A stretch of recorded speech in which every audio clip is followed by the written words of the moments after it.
కేసీఆర్ గారే పెట్టిందనేటువంటిది కూడా చరిత్ర. వారు చేసినటువంటి ఉద్యమాలలో ఇప్పుడు 1969లో ఒకటి జరిగింది, 1972లో ఆంధ్రాలో జరిగింది, అంతకుముందు తెలంగాణలో జరిగింది, మళ్ళీ 71లో జరిగింది. ఇవన్నీ జరిగినాయి. ఆ రోజు చెన్నారెడ్డి గారు కూడా ప్రజా సమితి పెట్టి దగ్గర 13 పార్లమెంటు స్థానాలు గెలిచిన తర్వాత కూడా సాధ్యం కాలే, వాళ్ళు అమ్ముడు పోయారు. కానీ కేసీఆర్ గారు నిక్కచ్చిగా పోరాటం చేసి తెలంగాణ రాష్ట్రం రావడమో కేసీఆర్ గారు చావడమో అనే ఏకైక నినాదంతో మరి ఒక సుదీర్ఘమైనటువంటి పోరాటం చేసి సాధించుకున్నటువంటి తెలంగాణ 10 సంవత్సరాలు అద్భుతాలు చూసినాం. 10 సంవత్సరాలలో అసలు ప్రభుత్వం అంటే ఎట్లుంటుందో ఈ దేశానికి నేర్పించింది కేసీఆర్ గారు.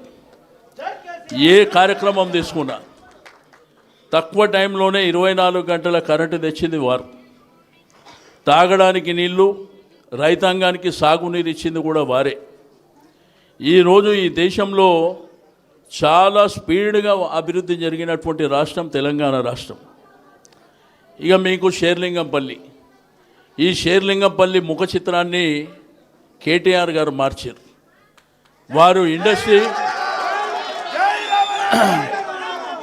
వారు ఇండస్ట్రీ మున్సిపల్ మినిస్టర్గా వారు మీ యొక్క షేర్లింగంపల్లి ముఖ చిత్రాన్ని మార్చడమే కాకుండా మనం ఎక్కడనో ప్రపంచంలో న్యూయార్క్ లాంటి దేశాలు పోయినప్పుడు అటువంటి పరిస్థితి ఈ యొక్క ప్రాంతాన్ని చూస్తే కనిపించే విధంగా అద్భుతాలు చేశారు.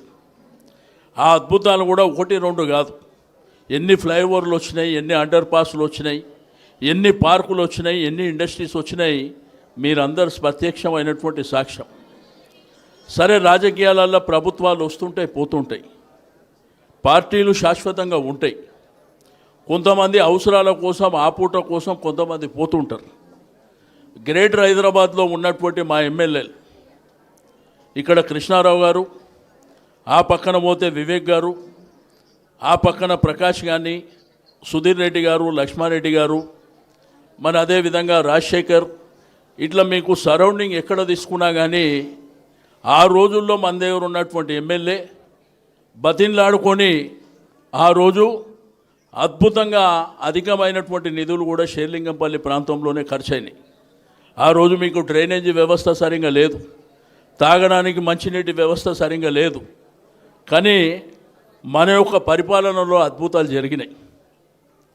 కానీ ఈరోజు 2 సంవత్సరాల 2 నెలలు అవుతుంది. ఈ ప్రభుత్వం వచ్చిన తర్వాత ఏం కార్యక్రమాలు చేశారు? మీ ఎమ్మెల్యే గారు చెప్తారు, అభివృద్ధిని చూసి నేను పోయినా అంటుండే. ఏం అభివృద్ధి చేసిండో చెప్పు.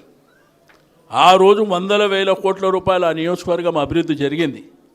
ఈరోజు ఎందుకు పోయినరో మీరు ఒకసారి ఆలోచించుకోవాల్సినటువంటి అవసరం ఉంది. కానీ ఇక్కడ రాజకీయాలలో వ్యక్తులు శాశ్వతం కాదు. ఈరోజు పార్టీ శాశ్వతం, కేసీఆర్ గారు శాశ్వతం. వీళ్ళు వచ్చేటోళ్ళు పోయేటోళ్ళు వచ్చే అసెంబ్లీ తర్వాత భవిష్యత్తులో ఇక వాళ్ళు లీడర్గా కూడా ఎవడు ఉండలేడు. ఎందుకంటే మీరు చూస్తారు రేపు ఎలక్షన్ తర్వాత 2027, 28, 29 ఎలక్షన్లు వచ్చినప్పుడు మరి మీ ఎమ్మెల్యే గారి పరిస్థితి ఎంత దారుణంగా ఉంటుందో జెండా కట్టేటోడు కూడా గతి లేకుండా ఉంటాడు. ఆ పరిస్థితి వస్తుంది. విజయ్ కుమార్ లాంటి యువకులు ఎందుకు ముందుకు వస్తారు మీరు ఆలోచన చేయండి. ఈరోజు అద్భుతంగా షేర్లింగంపల్లిలో మరి కార్యకర్తలు చూస్తుంటే ఈ మధ్యకాలంలో కృష్ణారావు గారి నాయకత్వంలో ఎంతోమంది యువకులు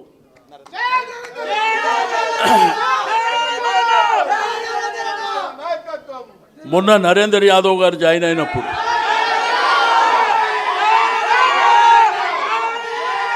గతంలో భిక్షపతి యాదవ్ గారు కూడా ఎమ్మెల్యే ఉండే, ఓ మర్యాదస్తుడుగా నెమ్మదిగా ఉండేటువంటి వ్యక్తి ఉండే. కానీ ఇప్పుడు ఎట్లా తయారైపోయినారంటే ఎవడు అధికారం ఉంటే వాళ్ళ దగ్గరికి పోయేటువంటి పరిస్థితి వచ్చింది. బట్ 2.5 సంవత్సరాల తర్వాత తిరిగి కేసీఆర్ గారే ముఖ్యమంత్రి అవుతారు. తప్పకుండా మన రాష్ట్రం అద్భుతంగా ముందుకెళ్తుందని చెప్పి నేను ఈ సందర్భంగా తెలియజేస్తూ ఉన్నాను. ఎలక్షన్లు వస్తుంటాయి పోతుంటాయి, గెలవడం ఓడడం అనేది జరుగుతూనే ఉంటుంది సర్వసాధారణంగా. బట్ రేపు కార్పొరేషన్ ఎలక్షన్స్ వస్తే మీ దగ్గర ఉన్నటువంటి 24లో కాంగ్రెస్ వాడు ఒకటి గెలుస్తాడా చూద్దాం. 24 మనమే గెలుస్తాం. ఎందుకంటే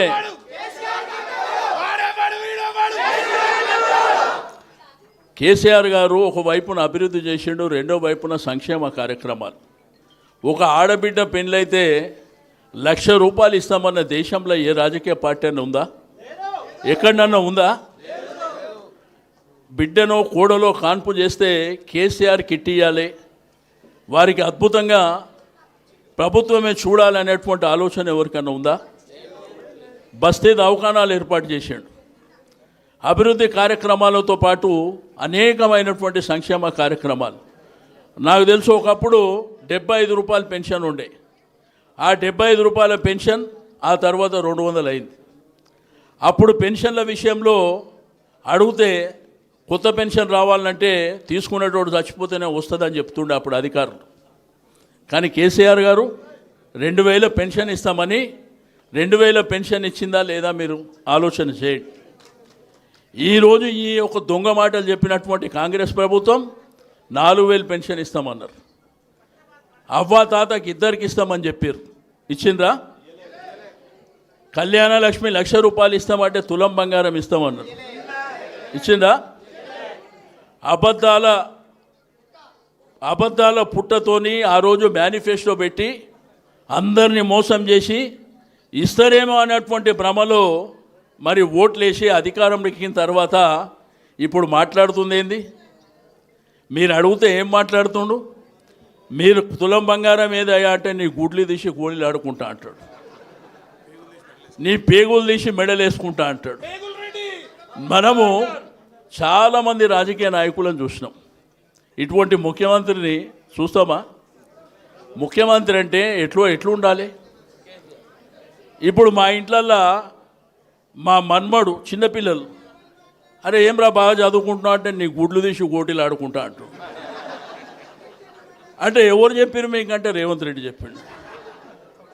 అంటే తెలంగాణ రాష్ట్రాన్ని సాధించినటువంటి ఒక జాతిపితను పట్టుకొని ఎవడ్రా నువ్వు అని మాట్లాడుతుండంటే ఇక భగవంతుడు చూస్తాడు. భగవంతుడు సందర్భం వచ్చినప్పుడు ఇట్లా మాట్లాడిన వాళ్ళ పరిస్థితి ఏమవుతుందో ఆ భగవంతుడు ఆ పాపం వాళ్ళ మీదనే పోతుందని చెప్పి నేను ఈ సందర్భంగా తెలియజేస్తూ ఉన్నాను. ఎందుకంటే మీరు చేసింది లేదు, చెప్పిన హామీలు నిలబెట్టుకుంది లేదు, దొంగ మాటలు చెప్పి రాజ్యం వెళ్తామని. రేపు మొన్న జరిగిన మున్సిపాలిటీ ఎలక్షన్లు వస్తాయి. మున్సిపల్ ఎలక్షన్లు గతంలో జిల్లా పరిషత్ కానీ మండల్ పరిషత్ కానీ మున్సిపాలిటీలు కార్పొరేషన్లు మన 10 సంవత్సరాల ప్రభుత్వంలో 95% మనమే ఉన్నాం. అన్నిట్లా 32 జిల్లా పరిషత్ చైర్మన్లు మనమే, మున్సిపాలిటీ చైర్మన్లు మనమే, కార్పొరేషన్లు మనమే, 99 కార్పొరేటర్లు కూడా మనమే. ఇక కొన్ని టీవీలు పత్రికలలో చూస్తున్నాం, వన్ సైడ్ అయిపోయింది. ఇగో అధికారం ఏంటంటే ప్రభుత్వం తన చేతులు ఉన్నప్పుడు ఒక 2.5-3 సంవత్సరాల ప్రభుత్వం ఉన్నప్పుడు ఏంటంటే ఏమో ఇంకేమన్నా వస్తాయేమో అనేటువంటి ఆశలతోని ఓట్లు వేస్తుంటారు. కానీ వాళ్ళు కాంగ్రెస్ ప్రభుత్వం 80% పైన గెలుస్తేనే గెలిచినట్టు, 55, 60, 70%తో గెలిస్తే అది ఓడిపోయినట్టే లెక్క అనేటువంటి విషయాన్ని నేను ఈ సందర్భంగా తెలియజేస్తూ ఉన్నాను. ఏంది డబ్బులతోని విచ్చలవిడితనం, మద్యము డబ్బులు. నిన్న టీవీలు చూసారు కదా, విచ్చలవిడితనం. కానీ జనరల్ ఎలక్షన్లు వచ్చినప్పుడు, రేపు 29 ఎలక్షన్లు వచ్చినప్పుడు నీ మద్యము, నీ డబ్బులు, నీ పోలీసు, నీ కథ అవన్నీ గులాబీ జెండా ఏం చేయాలనో చేసి చూపిస్తుందని చెప్పి నేను ఈ సందర్భంగా తెలియజేస్తూ ఉన్నాను. అధికారం ఎవ్వడికి శాశ్వతం కాదు, ప్రభుత్వాలు వస్తుంటాయి పోతుంటాయి. ఆ ప్రభుత్వంలో ఉన్నప్పుడు ఆ నాయకుడు ఎంత మంచి పని చేసిండు, ప్రజలకు ఏం మేలు చేసిండు, విద్యార్థులకు ఏం మేలు చేసిండు, మా అక్క చెల్లెళ్ళకు మా తల్లులకు ఏం చేసిండని మీకు నెల 2500 ఇస్తా అని చెప్పిండు. మహాలక్ష్మి కింద 2500 వస్తున్నాయమ్మా. ఫ్రీ బస్ అని పెట్టిండు. మీ ఇంట్లో ఉండేటువంటి మగోళ్ళకేమో డబుల్ టికెట్. కాబట్టి ఇవన్నీ కార్యక్రమాలు జరుగుతున్నాయి మన కళ్ళ ముంగటనే, మనం అన్నీ చూస్తున్నాం. మీకు అందరికీ కోరుకునేది ఒకటే, తెలంగాణ రాష్ట్రానికి ఎప్పటికైనా గులాబీ జెండానే కేసీఆర్ గారే శ్రీరామ రక్ష అనేటువంటి విషయాన్ని మీరు గుర్తుపెట్టుకోవాల్సినటువంటి అవసరం ఉందని చెప్పి నేను ఈ సందర్భంగా తెలియజేస్తూ ఉన్నాను. మాట్లాడుతుర్రు, గట్టిగా మాట్లాడుతుర్రు, పోలీసులు పెడుతుర్రు, ఇష్టం ఉన్నట్టు రౌడీజం చేస్తుర్రు. సరే, ఎవడికి శాశ్వతం కాదు. రౌడీజం, గుండాయిజం మనకు కూడా తెలిసిందే కదా. తెలంగాణ ఉద్యమ పోరాటంలో అనేకమైనటువంటి పోరాటాలు చేసి కేసులతోని జైల్లోకి పోయినటువంటి పార్టీ కదా ఇది. కాబట్టి దేనికి భయపడవలసినటువంటి అవసరం లేదు. రాజకీయాలలో ఒడిదుడుకులు ఉంటాయి, కానీ తప్పకుండా ఒకసారి ప్రజలు ఆలోచించి దొంగ మాటలు చెప్తున్నారు కదా, వీళ్ళకి అవకాశం ఇస్తామని చెప్పి వాళ్లకు నిజమేందో బట్టబయలు అయిపోయింది. తిరిగి కేసీఆర్ గారు వస్తే 15-20 సంవత్సరాల వరకు తిరిగి ఈ రాష్ట్రంలోనే గులాబీ జెండా ఉంటుందనేటువంటి విషయాన్ని మనం గుర్తుపెట్టుకోవాల్సినటువంటి అవసరం ఉంది.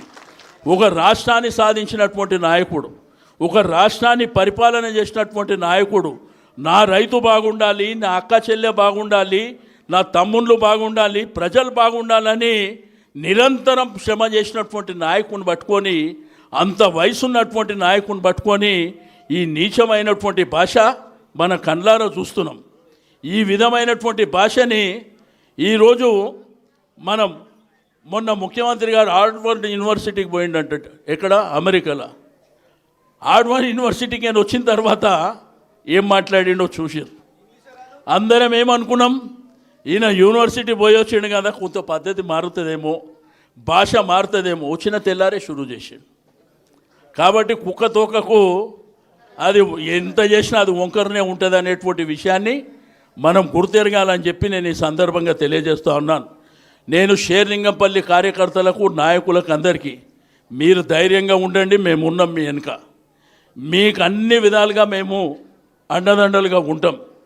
తప్పకుండా అన్ని రకాలుగా మీకు మేము ఎంకరేజ్ చేయడానికి మేము ఉంటామని చెప్పి నేను ఈ సందర్భంగా తెలియజేస్తూ ఉన్నాను. ముఖ్యంగా మా యువకులు విజయ్ కుమార్ గారు, ఇంకా యువకులని మీరు రవి, మీరందరూ కలిసి ఇంకా యంగ్స్టర్స్ని ప్రోత్సహించండి. డెఫినెట్గా తిరిగి రాబోయే కాలం అంతా మనదే అనేటువంటి విషయాన్ని నేను ఈ సందర్భంగా తెలియజేస్తూ ఉన్నాను.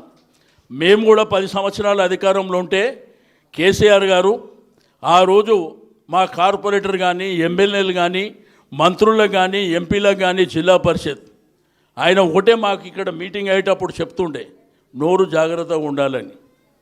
మీరు ప్రజల్ని మెప్పించండి, కార్యక్రమాలు చేయండి, కానీ మీ నోరు జాగ్రత్త పెట్టుకొని మాట్లాడండి. రెండోది, ఇతర పార్టీల మీద కక్ష సాధింపు చర్యలు చేయకండి అని చెప్పి మాకు హితబోధ చేస్తుండే. కానీ ఈరోజు చూస్తే ఒక రాక్షస పాలన, ఎక్కడ చూసినా దౌర్జన్యాలు, ఎక్కడ చూసినా. ఇక నాయకుడే ఎట్లుంటే కిందోడు ఎట్లుంటాడు తెలుసు కదా. కానీ ఓడి మాత్రం వాళ్ళకి తెలుస్తలేదు. మాకేందంటే చాలా నెమ్మదిగా మా కేసీఆర్ గారు ఇచ్చినటువంటి హితబోధతోని మేము ఎంతైతే బాధ్యతగా ఉన్నామో మాకు మాత్రం అన్నీ నేర్పిస్తున్నారు. మీరు ఏమేమి చేయాలో అన్నీ నేర్పిస్తున్నారు.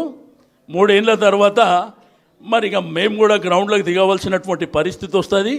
ఆ రోజు కూడా మీరు ఎట్లయితే ఆడుకుంటున్నారో దీనికి డబల్ ఆడుకుంటామనేటువంటి విషయాన్ని కూడా మీరు గుర్తుంచుకోవాల్సినటువంటి అవసరం ఉంది. కాబట్టి ఈరోజు విజయ్ కుమార్ గారు, వారితో పాటు వచ్చినటువంటి మిత్ర బృందానికి, మా తల్లులకు, ప్రతి ఒక్కరికి పేరు పేరున మనస్ఫూర్తిగా అభినందనలు తెలియజేస్తూ వారిని పార్టీలోకి ఆహ్వానించినటువంటి కేటీఆర్ గారికి,